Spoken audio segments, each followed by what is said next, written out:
boa noite. É uma alegria muito grande estar aqui hoje. Essa é a nossa última palestra do nosso ciclo de palestras, né, que foi promovido pelas ABMAs Centro-Oeste, Rio de Janeiro, Nordeste. Todas nós nos unimos para poder trazer essas palestras assim sobre assuntos essenciais e contemporâneos dentro da antroposofia, trazendo esse olhar antroposófico. Para quem perdeu alguma e quer assistir, elas estão todas no YouTube da BMA-RJ, né? Então, estão todas lá disponíveis, vocês podem rever a hora que vocês quiserem. E hoje, assim, nossa última palestra tinha que ter, então, uma pessoa, assim, que é muito do nosso coração, nosso grande mestre, nosso grande exemplo, né, que é o Dr. Paulo Tavares, né, que eu acho que vocês conhecem muito bem, né, que é um médico clínico geral, homeopata, né, e também com formação em medicina antroposófica, com uma baita de uma experiência ao longo desses anos e um motivo de inspiração para todos nós. E ele vai trazer então a palestra sobre a saúde feminina dos nossos tempos, né? Mudar, evoluir sem ficar doente, né? Sem enfermar-se. Então, gente, com vocês, Dr. Paulo Tavares.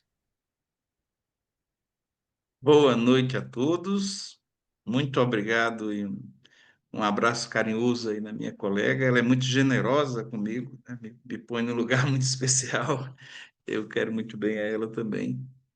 E a, a, a ideia, né, que a gente teve de fazer esse ciclo de palestra, a gente tentou contemplar mais ou menos todos os ângulos que a gente pode ser útil na medicina antroposófica. E o pensamento que eu tive, né, em ministrar essa palestra é ajudar um pouco numa reflexão, não a um processo de tratamentos ou falar de patologias em si, porque no ambiente de uma palestra a gente não pode trazer conteúdo terapêutico diretamente e também para explicar antroposoficamente o adoecimento, né, como que essas coisas ocorrem, também seria um espaço inadequado.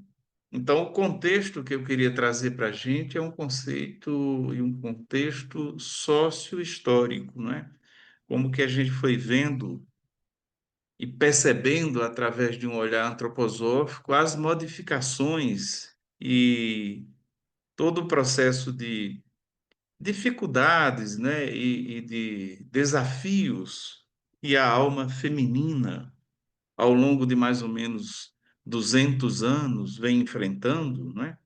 E a repercussão disso, tanto para o lado positivo, porque temos, graças a Deus, muitas coisas positivas a comemorar, de conquistas, né, do feminino, e também do preço que essas conquistas às vezes cobram de determinadas mulheres, e como que a gente pode, de alguma forma, não retroagir nesse processo evolutivo tão bonito, né, que está acontecendo no mundo, das mulheres assumirem e tomarem um lugar mais público, mais social do que o lugar que elas sempre tiveram mais reservadas na vida doméstica, na vida do lar, como se diz, e além de contemplar toda essa sabedoria feminina que vem junto com esse crescimento que a gente tem observado, fazer disso também um incentivo para que novos modelos de organização possam ser trazidos, né? Então, eu creio que o mundo feminino, e aí eu queria abrir um parêntese, que quando eu falo sobre o mundo feminino, eu não queria ser entendido como se o mundo feminino fosse uma prerrogativa apenas das pessoas mulheres, né? O mundo feminino é um tipo de proposta que também pode ser adotada pelos homens, né? Porque a nossa vivência como alma humana não deveria ser tão dicotomizada em masculino e feminino como ficou nos últimos tempos. Nós deveríamos nos encontrar com o melhor que existe da alma masculina e com o melhor que existe da alma feminina e poder fazer esse compartilhamento intersexual, intergênero, né? para que a gente pudesse ter novas propostas de organização social baseadas nesse encontro, onde as forças de domínio, as forças de poder, as forças relativas aos caráteres mais opressivos, né, que foram se desenvolvendo ao longo de todo o processo civilizatório, pudessem se ausentar um pouco e as forças de cooperação, as forças do trabalho conjunto, as forças da verdadeira união das pessoas pudesse ser o caminho que a gente conseguisse sair de toda essa crise, né, que nós vivemos. Eu não gosto de começar palestras dizendo que a gente está em um tempo de transição, porque o meu entendimento é que todos os tempos são de transição. Agora, eu também não posso negar que de mais ou menos 200 e poucos anos para cá, a transição do papel do mundo feminino, né, a transição da vida das mulheres no planeta modificou-se muito profundamente, né? E isso, como toda modificação, vai ter consequências na saúde da mulher em si, consequência na saúde das crianças, né, porque as crianças são produtos muito diretos dessa força feminina e também consequências na saúde do masculino. Então, essas mudanças, elas meio que mexem com o psiquismo, né, com o que é anímico na alma de todos nós. Então, se nós observarmos de uma forma antroposófica, num passado muito longínquo, ainda numa vida completamente suprassensorial, ou a gente pode dar outro nome, uma vida ainda onde a gente era só quase que um ser espiritual puro e não havia ainda encarnado como nós somos na Terra, o ser humano era algo que nos lembraria a figura de um hermafrodita, né? Nós não tínhamos essa ideia da separação dos sexos. Então, essa coisa da separação dos sexos, ela surge justamente como fruto de um processo onde a tentação das forças adversas, forças que a gente conhece como forças luciféricas, intervém na formação humana e separa, né, de uma coisa que era una, de uma coisa que era íntegra, inteira, separa essas coisas em duas. Quando a gente vê o relato bíblico falando que Eva sai da costela de Adão, segundo Rudolf Steiner, há uma pequena confusão nessa tradução, porque a palavra tselah não significava no hebraico antigo literalmente costela, mas banda, né? Então, na verdade, o ser humano se divide em dois de igual tamanho e igual importância, e esse é o pensamento, né? Pelo menos que o Stein deixa entrever, embora ele fosse um cidadão do século XIX, com todos os preconceitos e todas as limitações do século XIX, quando ele falava sobre o mundo espiritual, ele falava de uma forma muito isenta e ele discordava que essa coisa de que Eva foi feita de uma costela de Adão, que seria uma coisa, ao meu ver, um pouco. É como se de um pedacinho só de um homem se fizesse toda uma mulher, né? Uma coisa que eu acho meio depreciadora, não concordo muito com essa imagem. Na verdade, o ser humano era uno, não pode-se dizer que ele tinha dois sexos, mas ele se separava e se dividia em dois e não precisava de processos sexuais.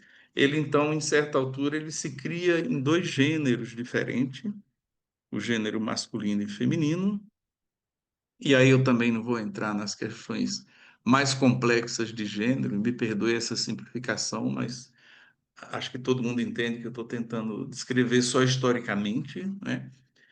E esse processo, então, faz com que o organismo do ser masculino ele seja um organismo mais penetrado pelas forças daquilo que é suprassensível no homem, E aí eu gostaria de abrir um pouco de espaço para não deixar a coisa mística. Quando a gente fala de suprassensível, é só aquilo que não pode ser percebido pelos sentidos. Então, o nosso caráter pensamental, o nosso caráter dos processos emocionais que a gente tem e das vontades que a gente tem, elas não podem ser percebidas em essência pelos órgãos sensoriais. A gente vê o resultado das nossas emoções, o resultado das nossas vontades e quando a gente expressa o resultado dos nossos pensamentos. Mas eu não posso ver o que vocês estão pensando, eu não posso ouvir o que vocês estão pensando, a não ser que vocês falem o que estão pensando, né? Então, quando eu falo suprassensível, é isso. O pensar, o sentir, o querer, é como se isso no homem tivesse introduzido-se de uma forma mais penetrante e tivesse feito com que esse organismo humano tivesse uma musculatura e uma ossatura mais grotesca, mais parecida com aquilo que a gente encontra em alguns animais muito fortes, né? E privilegiando essa questão da força, né? Esse caráter de membros um pouco mais bem desenvolvidos, né? E no organismo feminino é como se esse ser que é o ser suprassensível do ser humano, não tivesse alcançado tanta profundidade na carne. E uma parte desse organismo, principalmente a parte baixa do abdômen, onde se localizam os órgãos reprodutores femininos, né? Você veja que no ser humano os órgãos responsáveis pelas glândulas sexuais, eles são empurrados tão fortemente que eles saem do corpo e constituem aquilo que a gente consegue denominar de bolsa escrotal, né? E na mulher é como se esse movimento, né, esse movimento que de alguma forma traz esse processo que a gente chama de encarnatório, ele tivesse se retido antes dessa profundização e essa mulher tivesse reservado, não é, esse organismo feminino.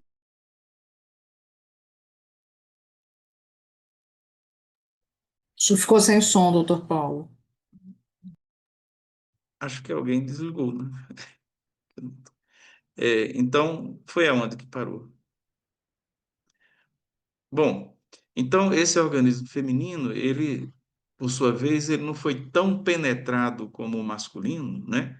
De forma que esse processo encarnatório se deteve antes e uma parte desse organismo, principalmente no que fica relativo aos órgãos de reprodução, órgãos como o principal órgão, o útero, esse útero ainda fica com uma relação muito profunda com as forças cósmicas e nesse útero ela é capaz, né, de aninhar aquilo que é uma ideia cósmica no começo e que se transformará em um ser humano no período do desenvolvimento gestacional. Então, em outras palavras, no ser humano masculino, ele pertence quase que totalmente em seu corpo à Terra, ele é habilitado para lutar de forma mais intensa com as forças da Terra. Isso não quer dizer que as mulheres não possam desenvolver força muscular também. A gente conhece grandes atletas hoje, né? Mas, por natureza, o organismo masculino é um organismo que, pela própria disposição do braço, se vocês olharem, o braço masculino ele é uma linha reta, não é? E se você olhar o braço feminino, há um desvio. Então, o próprio processo da alavanca que faz a força é modificado de modo que uma mulher pode ficar muitas horas com um neném no colo, não é que ela aguenta essa posição. Um homem, ao botar o neném no colo, toda hora ele tem que trocar de lado porque o braço dele não suporta tanto tempo com esse peso nessa situação, né? Então, a própria anatomia do quadril, a própria anatomia óssea do crânio de uma mulher é diferente da anatomia do crânio de um ser humano masculino, e isso cria, embora hoje em dia a gente queira, de alguma forma, não deixar que isso prevaleça nas questões sociais com muita razão, isso cria uma diferença muito grande na forma de sentir, de pensar e de atuar no mundo entre o masculino e o feminino. Entendam que essas diferenças que são fisiológicas, elas foram sobre levadas, né, elas foram sobre evidenciadas no processo cultural e que uma coisa não tem nada a ver com a outra, né? Assim, o fato da cultura ocidental ter se tornado extremamente patriarcal, né? Isso não justifica-se pelo fato do ser humano possuir um corpo mais forte em termos de musculatura. Essa questão cultural, ela tem outra conotação e a gente deveria pensar que isso não é determinante. Eu vou acolher aqui minha netinha, que ela gosta de assistir minhas aulas, tá? Então, de alguma forma, esse processo faz com que a mulher tenha uma capacidade, né, de percepção de forças cósmicas muito mais aguçada do que a capacidade masculina.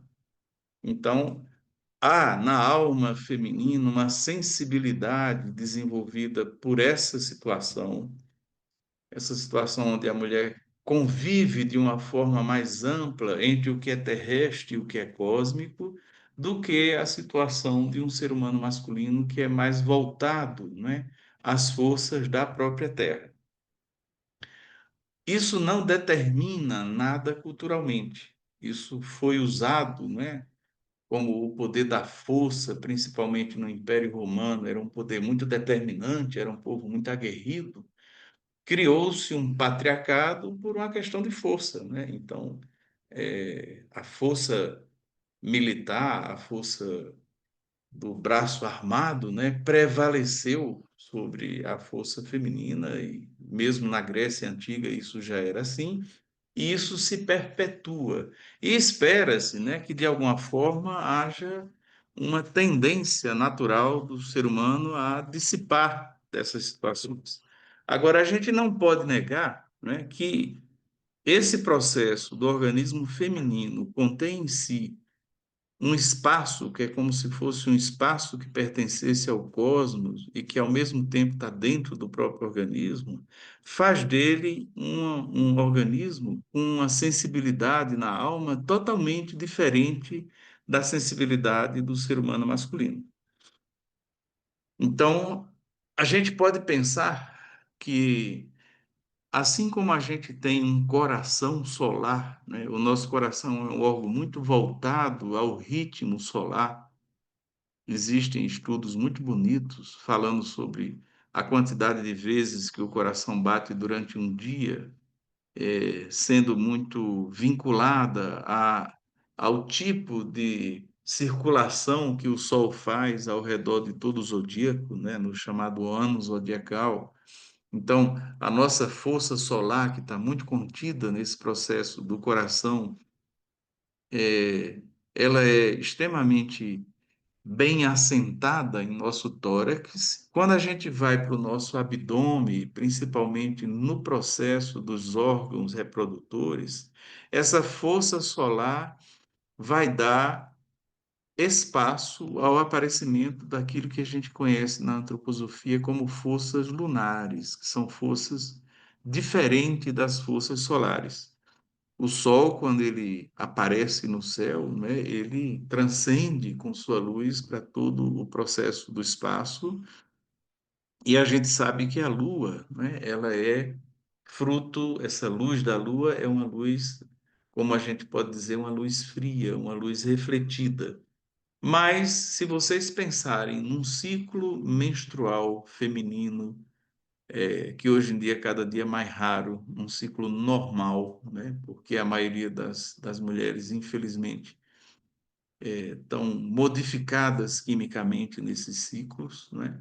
Se vocês pensarem nisso, vocês veem que há uma espécie de uma sincronicidade, não que, digamos assim, na lua cheia todas as mulheres menstruem, mas assim, um ciclo menstrual normal, né? duraria cerca de 29 dias, 28 dias e meio, que é mais ou menos o tempo que a Lua leva para fazer todo esse processo de passar suas 4 fases quando vista a partir da nossa Terra, né? Então, há um sinergismo muito grande entre essas forças lunares e essa situação feminina. A gente pode pensar que um ser humano, quando vem do mundo cósmico e vai se encarnar, ele usa a Lua como se fosse uma lupa, né? Que concentra todos os raios dessa encarnação na natureza cósmica de um útero. E se a gente pensar no útero como um órgão formado, né, por uma musculatura muito forte, a gente vai ver que há uma similaridade muito grande entre a musculatura que perfaz o nosso coração, né, e a musculatura que perfaz o útero feminino. E que enquanto a pulsação do coração tem uma relação muito chegada, né, muito dependente de forças solares, a pulsação desse útero, né, tem uma relação, uma sincronicidade com as forças lunares. Então, a gente pode dizer que quando uma criança nasce, é como se ela reunisse todas as suas características na luz da lua, né?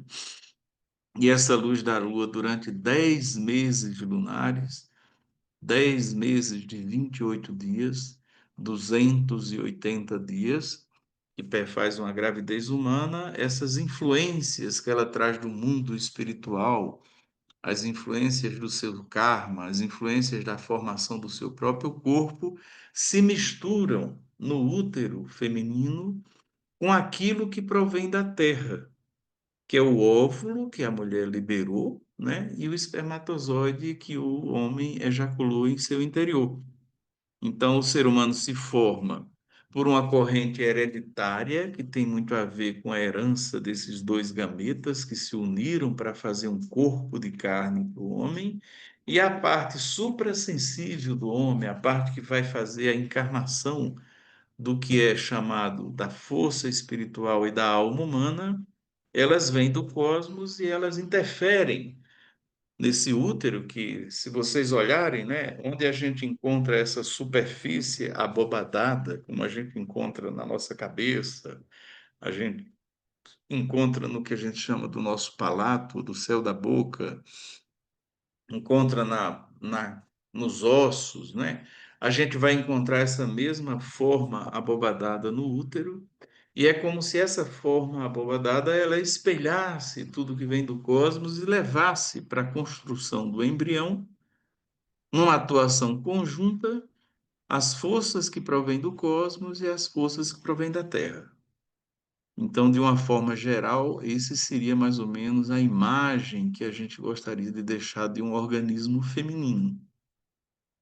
Esse organismo feminino, né, quando ele era deixado à própria natureza, e eu não estou defendendo que isso aconteça de novo, porque o mundo atual não tem mais como ser assim, ele, ao longo da sua vida reprodutiva, tinha 8, 9, 10, 11 filhos, né?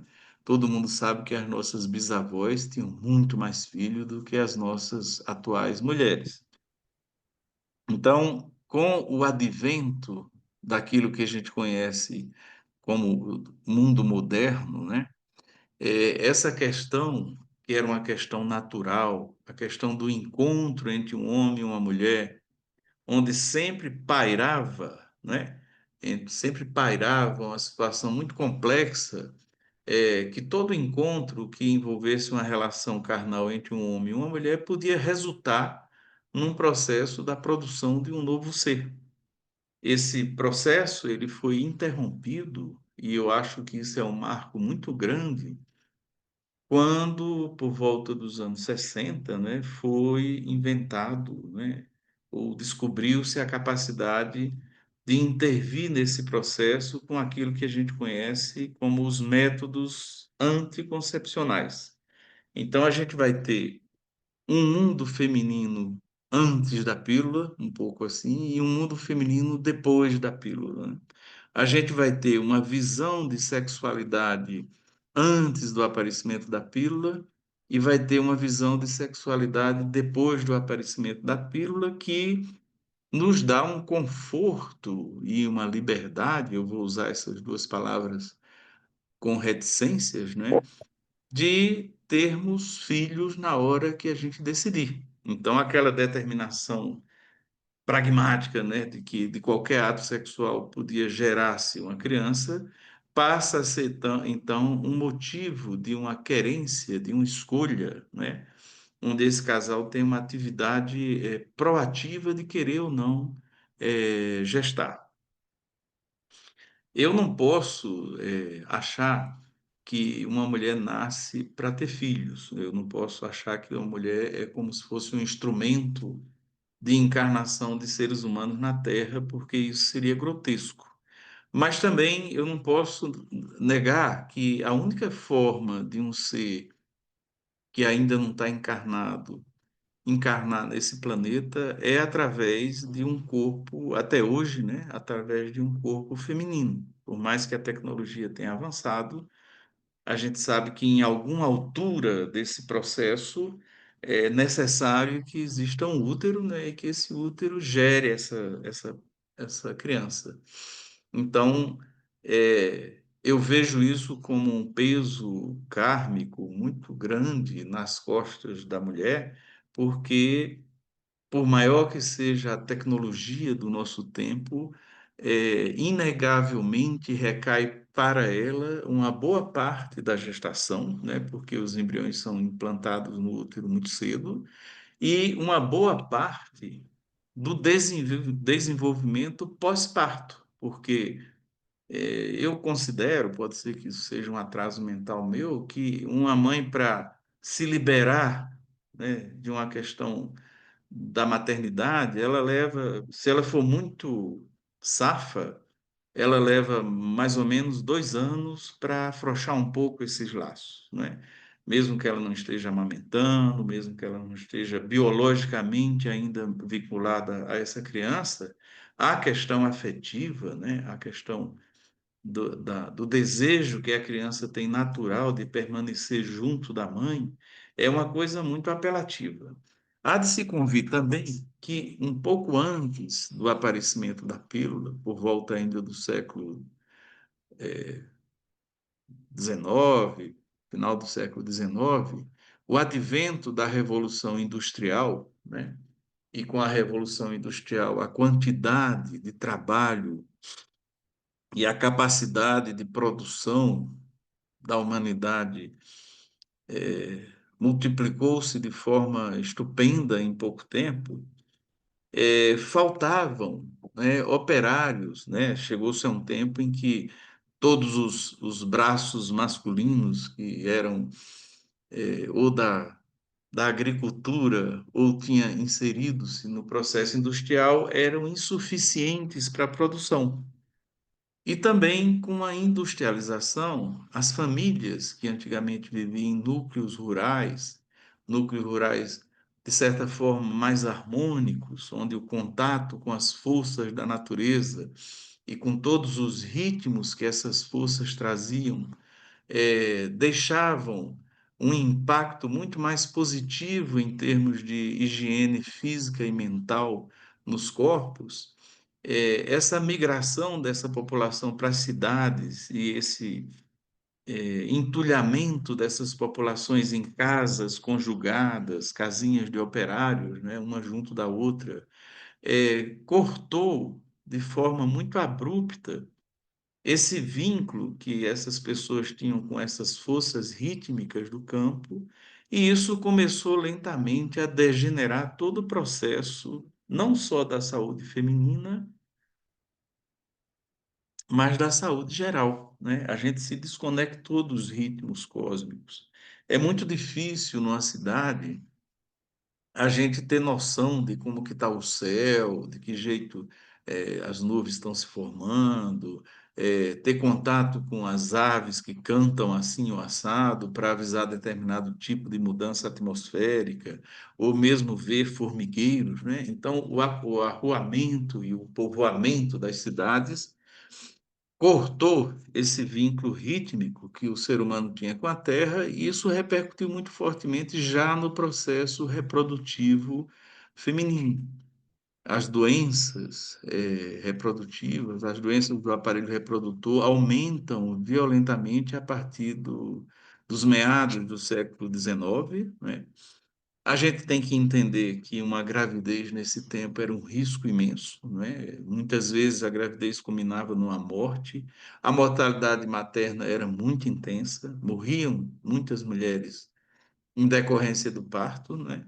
E assim como morriam também muitas crianças. Então, esse processo ele foi se degenerando lentamente, né? E todo o organismo humano feminino foi recebendo esses impactos, né, de habitações quadradas, geometricamente estéreis em termos de energia vital, diferentes das moradias e de toda a natureza do campo que permeava as moradias de até então, né? E esse processo já foi impactando na saúde humana. Esses impactos eles foram se avolumando porque a força de trabalho feminina foi começando a ser requisitada também nas tarefas, digamos, os professores que eram mestres de escola já não eram mais professores mestres de escola, já tinham empregos nas fábricas, nos grandes conglomerados industriais, e essa mão de obra foi escasseando e as mulheres foram tomando, né, para si esse processo educacional, mas atende-se bem. Toda vez que essa mulher assumia compromisso fora de casa, um terrível drama na sua alma se implantava. Porque, por mais que hoje a gente ache natural que as mulheres trabalhem fora, e eu também acho, e acho que isso é i- irrevogável, né? Um direito inalienável de qualquer ser humano ter uma profissão, atuar fora, esse processo, essa transição foi e ainda hoje é muito dolorosa para o organismo feminino, né? Esse apartamento precoce da sua cria, essa terceirização da criação que geralmente se faz através de babás e escolas e jardins de infância, tudo isso causa uma dor na alma feminina muito intensa e essa dor ela vai lentamente somatizando-se nesse corpo, né? Então, quando a gente olha as estatísticas no século XIX para XX, entre o ano 1900 e o ano 1920, a quantidade, né, de doenças uterinas como miomas, cânceres, cistos de ovário e todas as doenças que eram muito raras antigamente, né? As mulheres, digamos, faleciam mais de parto do que dessas doenças, elas começam a disparar. Com o advento da Segunda Guerra Mundial e a morte do contingente masculino em forma maciça, e enquanto não morriam, eles estavam na guerra, né? Se fez necessário também uma força de trabalho muito intensa no mercado industrial. Isso tirou ainda mais um contingente de mulheres de casa. É, a economia de viés mais capitalista achou isso muito bom, porque a quantidade de dinheiro circulante, a qualidade do consumo aumentou muito, né?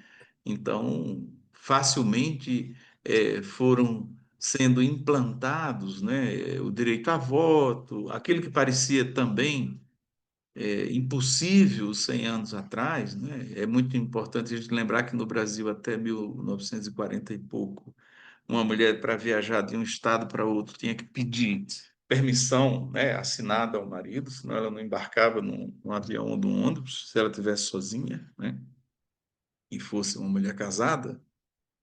Então, todo esse processo que aparentemente redundou das lutas femininas, e as lutas não foram poucas, e eu não quero de jeito nenhum desmerecer, por trás disso também tem um projeto, né, de venda e de consumismo que, de alguma forma, é muito fácil da gente entender se a gente pensar assim: quando tem um ser humano só trabalhando numa família, a quantidade de renda é X.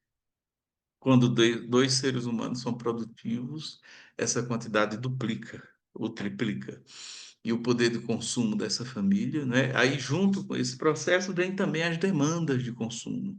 A máquina de lavar, porque já não há força feminina disponível para lavar roupa, a máquina de costura doméstica, o liquidificador, os processadores e toda essa gama de máquinas, né, que invadiu o lar, a cozinha principalmente, e as questões de limpeza, que de alguma forma é como se fosse um cachorro correndo atrás da própria cauda, porque quanto mais máquina inventa, mais se gasta, mais se trabalha, mais ausência feminina. Essa ausência feminina, que em tese, né, seria compensada por uma presença masculina, a ideia inicial assim é eu trabalho um turno, você trabalha outro, isso não se consagrou, né?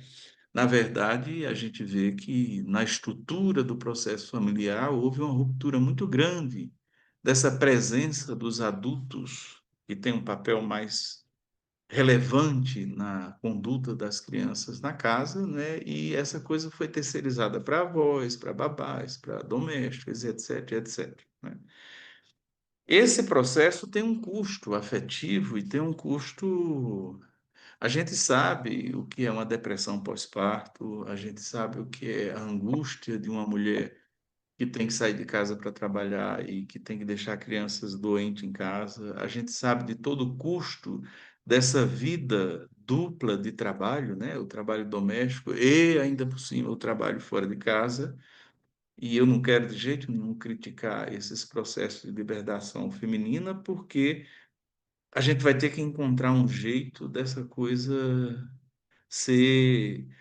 Para mim, o grande fator de adoecimento é que o trabalho doméstico não é remunerado, né? Eu diria que, tirante o trabalho escravo, que é uma ignomia, né? Uma coisa horrorosa no mundo, o único outro trabalho que não é remunerado é o trabalho doméstico, né? E enquanto a gente não reconhecer o valor desse trabalho doméstico, esse adoecimento por sobrecarga. E aí eu acho que a gente vai concordar que a sobrecarga é no mundo feminino, né? Mas também o mundo masculino passa a comer melhor, porque vai comer na rua, vai comer no self-service, vai comer o sanduíche, não é? Toda essa desestruturação da organização interna da casa vai redundar num processo de adoecimento muito grande. E claro que as seduções da vida moderna também levaram, né, o processo do feminino a buscar. eh, eu não posso dizer sobre a experiência de uma menstruação porque eu nunca a tive. Então, o que eu vou dizer é aquilo que eu ouvia em consultório. Eu via uma parte pequena das mulheres que gostavam muito do processo menstrual, achavam uma coisa muito vinculada a elas e curtiam menstruar, embora tivesse os seus incômodos, mas uma gama muito grande das mulheres que eu comecei a atender a partir de 1978, que foi quando eu formei, eu fui ginecologista durante muito tempo, tinha verdadeira aversão e sentiam-se suprimidas de direitos por terem que menstruar. E por volta dos anos 80, há sempre um gênio da humanidade que inventa uma solução cômoda, né, desses métodos, né, que hoje são tão usados de suspenderem a menstruação feminina, e às vezes uma mulher passa 10, 11 anos tomando esses medicamentos injetáveis ou de qualquer forma, e isso arrebenta completamente com o seu ciclo, né? Ela não cicla mais.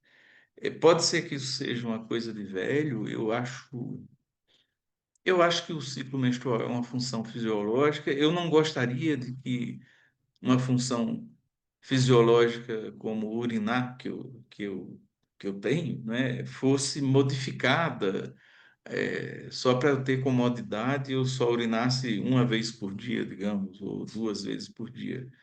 Para mim, me faz sentido que essa coisa ela é um ritmo e ela tem que ser obedecida. Então, toda essa supressão de menstruação, a colocação de objetos intrauterinos, como os DIUs, né?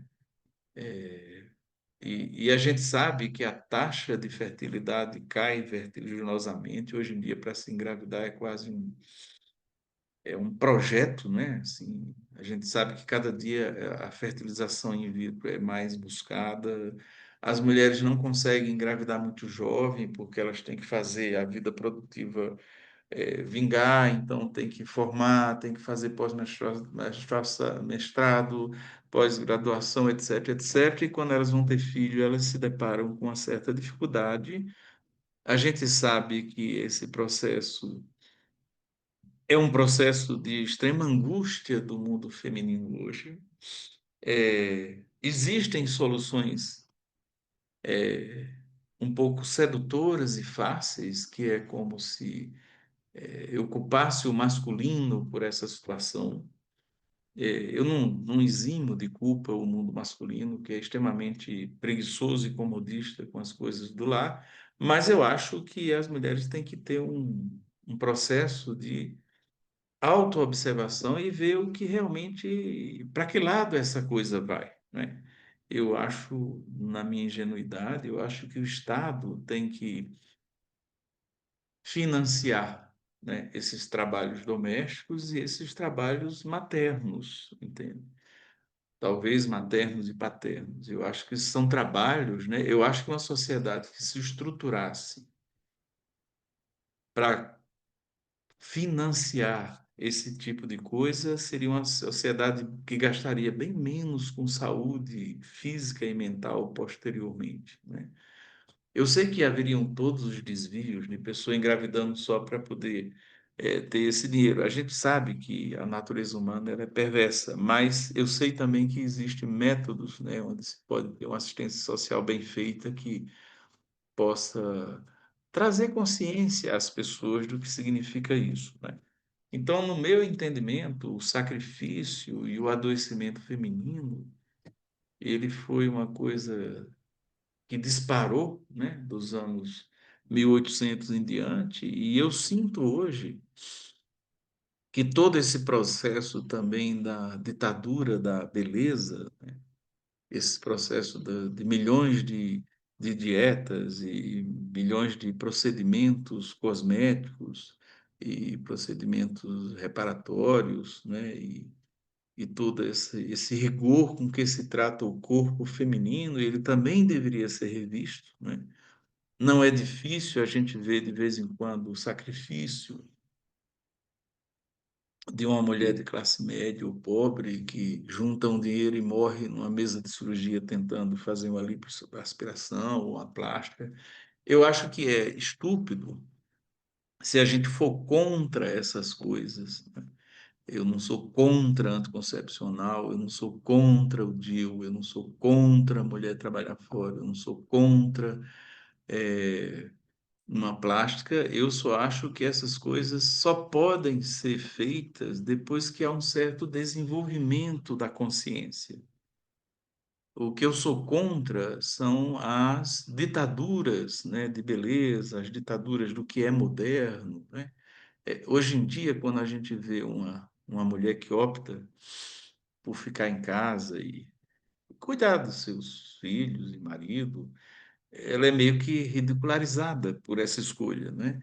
É contra isso que eu acho que a gente tem que lutar. Eu acho que o fundamento da vida humana é a liberdade. E todo esse comportamento de bando que às vezes eu vejo, né?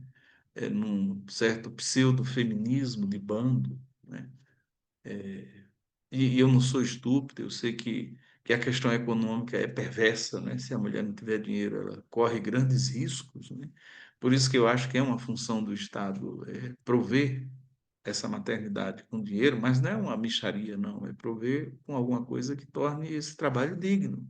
Porque se for pensar, todo trabalho é duro, todo trabalho é digno, mas criar um filho é um trabalho muito grande, né? É um trabalho gigantesco, né? Quem já fez sabe. Então, o que eu estou fazendo aqui é reflexões, né? Eu quis trazer um conteúdo onde a gente pudesse sair cheio de dúvidas e sem nenhuma certeza, onde o convite é que cada um olhe para a sua vida pessoal, homens e mulheres que estão me assistindo, e se perguntem que papel ele tem nesse adoecimento coletivo, né? A gente sabe o quanto é difícil, né, e o quanto a gente vê nas questões afetivas dos casais, verdadeiras ruínas após o nascimento dos filhos, né? A falta de maturidade para esse processo também é uma coisa. Eu deixaria de ensinar geografia, história, matemática, eu acho isso tudo uma bobagem, né?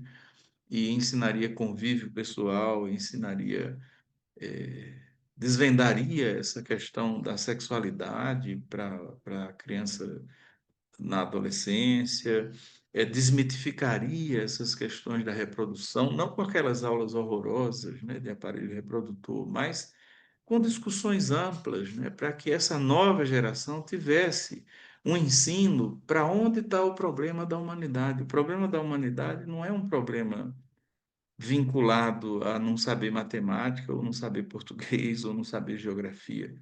Isso hoje nós temos máquinas maravilhosas que nos dão respostas em um minuto.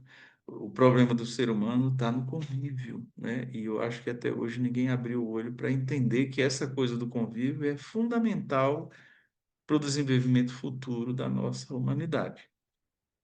Então, longe de trazer soluções, né, eu trouxe reflexões, eu trouxe pensamentos que dentro do meu consultório eu desenvolvi, vendo dramas terríveis, né, de mulheres com câncer de mama tão cedo, de mulheres perdendo o útero tão cedo, das pessoas acharem que só tem câncer porque tem um vírus HPV. Eu acho fantástico que exista a vacina para HPV, mas o câncer não veio do HPV. O HPV já entrou porque havia um adoecimento desse órgão, tá?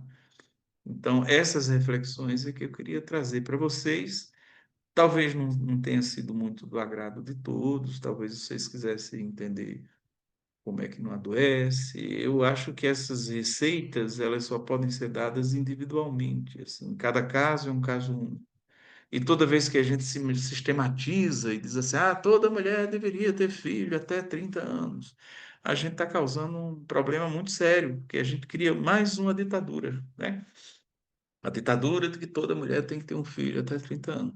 Eu diria que toda mulher e todo ser humano deve ser livre para decidir o seu destino de acordo com os ditames que a vida lhe dá e com a capacidade de consciência para decidir o que é melhor para cada momento, né?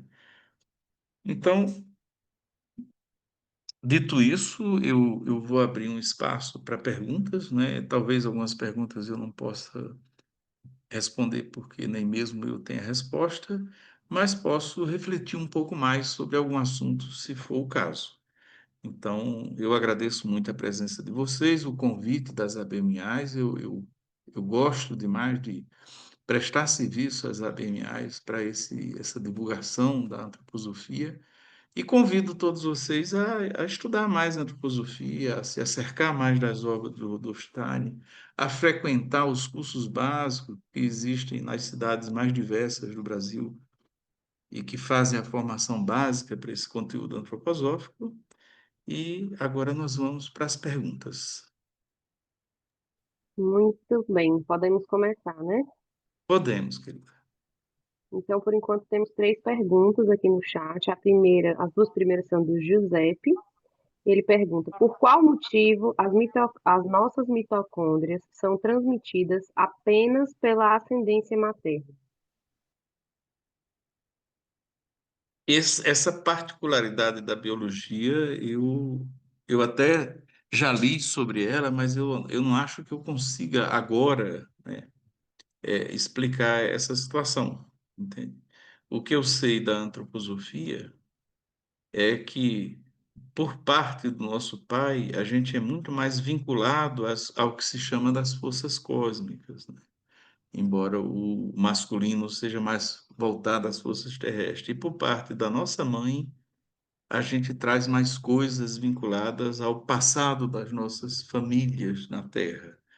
Mas isso não é uma regra 50, 50-50, né? E a questão das mitocondrias, eu sei que, de alguma forma, o fato da mulher ter dois cromossomos X interfere nessa situação.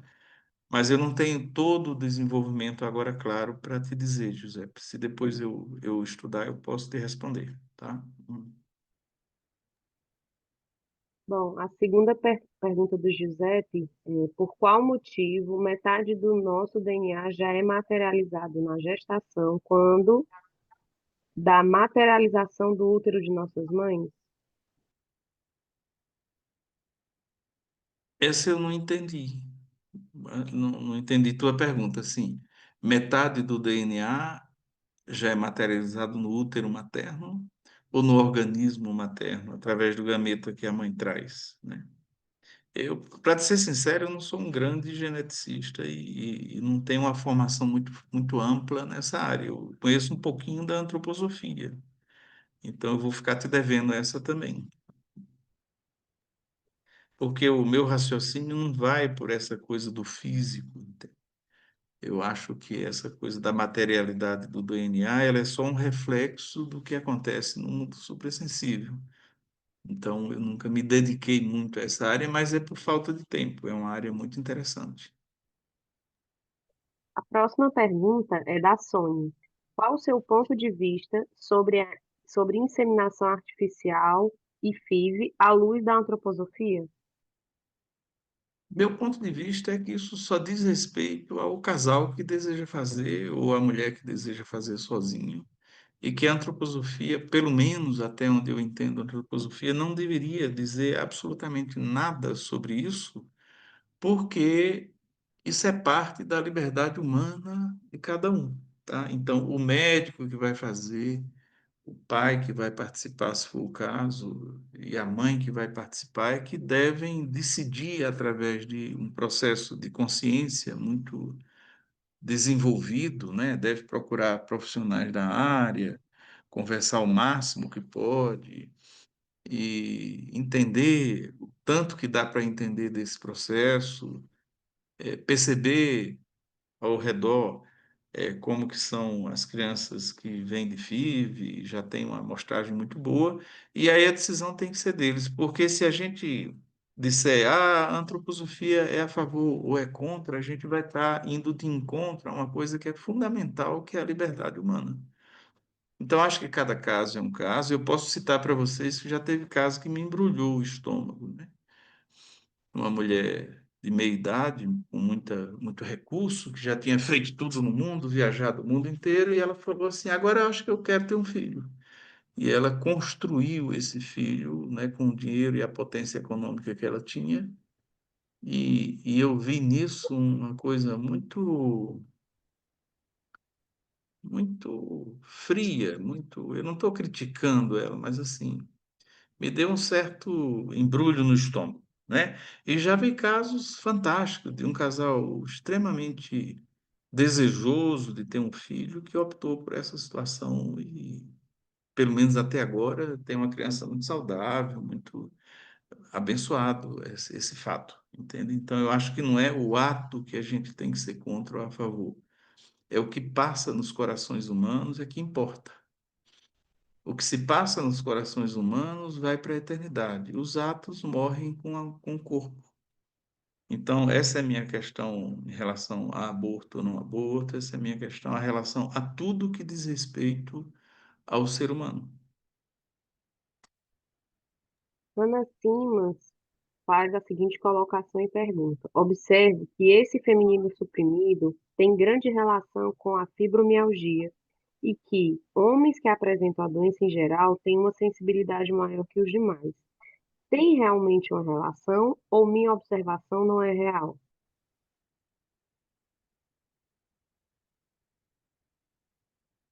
Eu acho que fibromialgia é mais um estado de adoecimento do homem atual pela sobrecarga, né?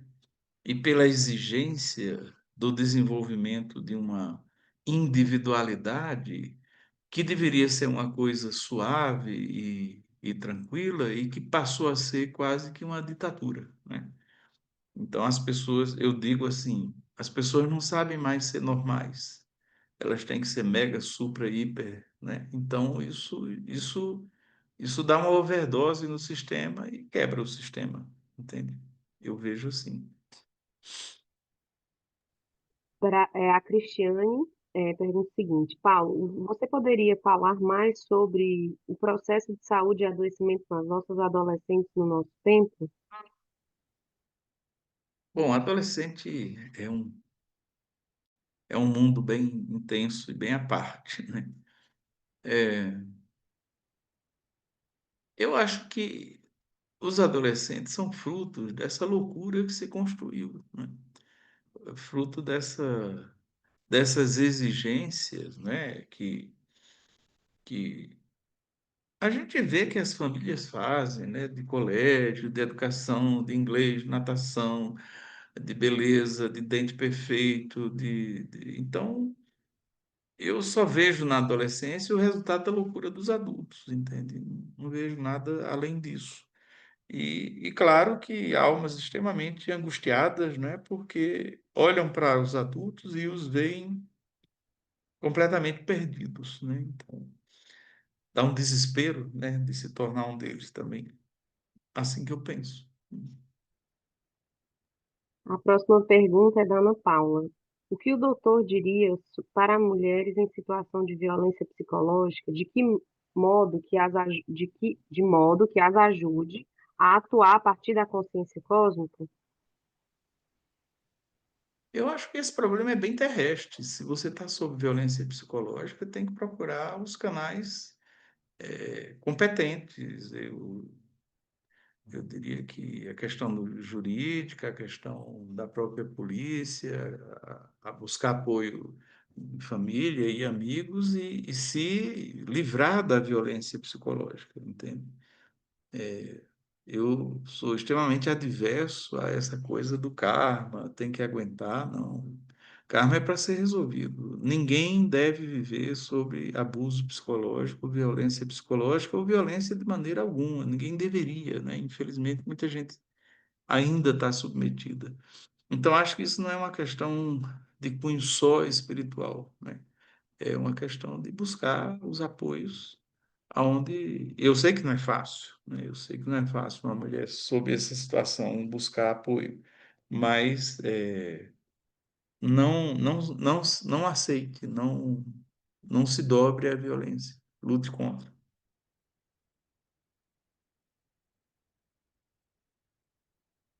Temos uma última pergunta no chat, da Priscila.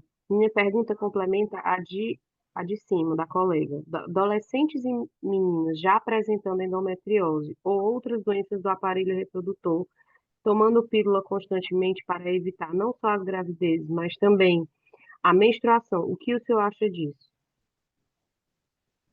Bom, esse é um dos tratamentos preconizados pela medicina alopática para evitar o sofrimento pela endometriose, né? Eu acho que se a dor é intensa e, de alguma forma, esse é o jeito de não sentir dor, né? Eu acho que esse tratamento é válido, eu só não acho que ele resolva o problema que causou a endometriose. Então, eu procuraria uma medicina que trabalhasse em outros níveis, como homeopatia, acupuntura, medicina ayurvédica, antroposofia, ou qualquer uma dessas, ou todas essas, para que fosse na raiz do problema. Porque evitar que menstrue para evitar que doa, não resolve a situação, né?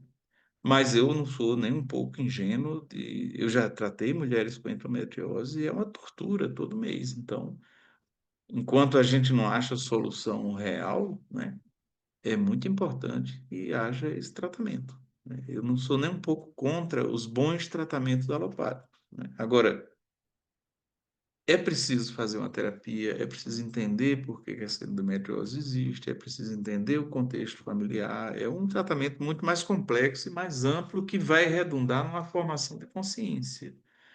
Esse tratamento da retirada da dor, ele não dá em si consciência, mas ele também não é para ser estigmatizado como ruim. Ele é uma solução extremamente. Ai, só quem sente dor, né? Eu nunca tive dor de cólica, mas deve ser um horror, entende? E eu não gosto de ver ninguém sofrendo assim, não acho bom. Bom, agora encerramos as perguntas no chat. Muito bem. Quero mais uma vez agradecer a todas as ABMAs. Eu fiquei de responder umas coisas para Giuseppe. Eu vou me esmerar para ver se eu aprendo um pouco mais. Eu fico muito grato quando vem umas perguntas que eu não sei. E agradeço a presença de todos e me disponho de agora por diante. Se tiverem alguma dúvida, podem procurar pessoalmente ou por internet. Vocês me acham, tá? Nós mantemos vários programas para o público em geral. Na segunda-feira, a ABMA de Brasília tem um grupo de estudo que estuda um livro baseado na cosmogênese. Todos vocês são convidados. Se quiserem os contatos, é só pedirem nas ABMAs que eles dão, tá? E esse conteúdo vai ser disponibilizado em vídeo para todos que quiserem, tá? Um abraço, uma boa noite, Deus abençoe a todos nós e desculpe a parte da ignorância, mas eu não sei tudo, graças a Deus. Boa noite a todos.